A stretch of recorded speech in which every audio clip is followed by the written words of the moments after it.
Assalamualaikum warahmatullahi wabarakatuh. Sahabat berbagi cerita yang dimuliakan Allah. Suatu ketika malaikat Jibril diperintah Allah untuk bertanya kepada kerbau, apakah ia senang dan bahagia diciptakan sebagai seekor kerbau. Maka pergilah Jibril menemui kerbau yang ketika itu sedang berenang di sebuah sungai di bawah teriknya sinar matahari.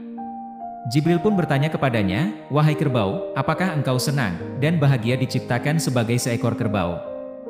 Kerbau kemudian menjawab, "Alhamdulillah, saya senang dan bahagia sekali diciptakan Allah menjadi seekor kerbau, sehingga saya bisa berenang di air sungai seperti ini. Daripada aku diciptakan sebagai seekor kelelawar yang mandi dengan air kencingnya sendiri." Kemudian, malaikat Jibril pun berangkat menemui kelelawar, dan menanyakan apakah dia senang dan bahagia diciptakan sebagai kelelawar.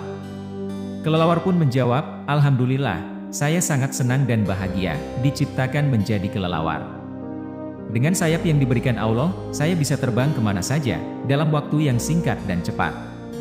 Daripada saya diciptakan sebagai seekor ulat, yang ukuran tubuhnya kecil dan berjalan melata di atas bumi."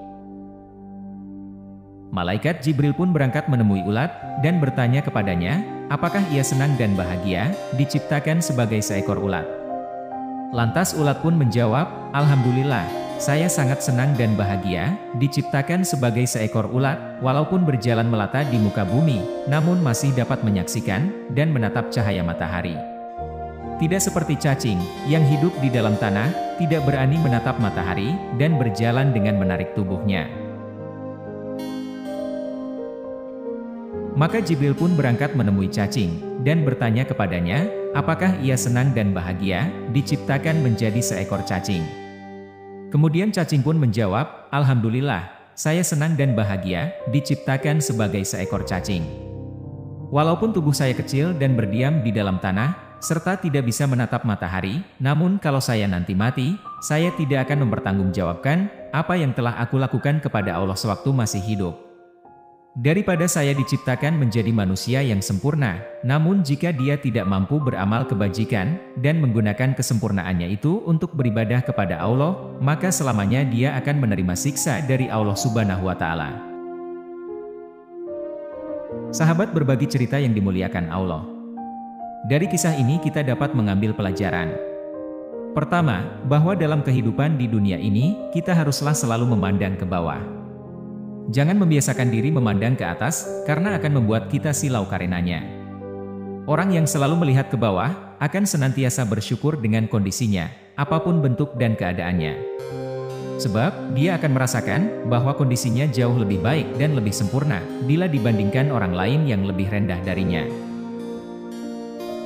Seperti yang disabdakan Nabi Shallallahu Alaihi Wasallam dalam hadis berikut ini, pandanglah orang yang berada di bawahmu dalam masalah harta dan dunia, dan janganlah engkau pandang orang yang berada di atasmu dalam masalah ini. Dengan demikian, hal itu akan membuatmu tidak meremehkan nikmat Allah padamu. Hadis riwayat Bukhari dan Muslim. Pelajaran kedua yang dapat kita ambil dari kisah ini adalah, manusia selaku makhluk sempurna, akan diminta pertanggungjawaban atas kesempurnaannya itu. Allah telah memberikan akal dan rohani kepadanya, yang tidak dimiliki oleh makhluk lainnya.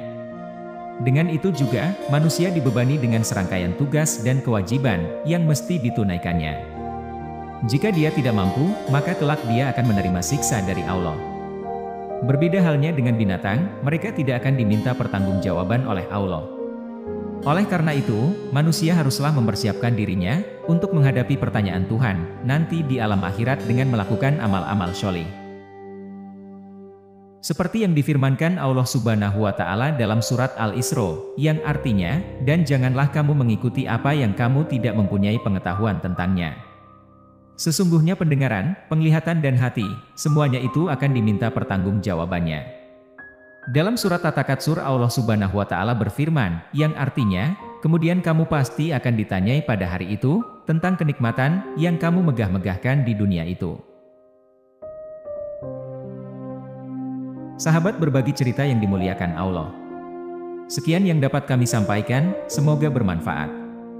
Lebih dan kurangnya mohon untuk dimaafkan, yang benar datangnya dari Allah Subhanahu wa Ta'ala. Apabila ada salah, itu datangnya dari saya pribadi sebagai manusia biasa. Sampai berjumpa di kisah-kisah yang penuh makna selanjutnya, saya akhiri. Wassalamualaikum warahmatullahi wabarakatuh.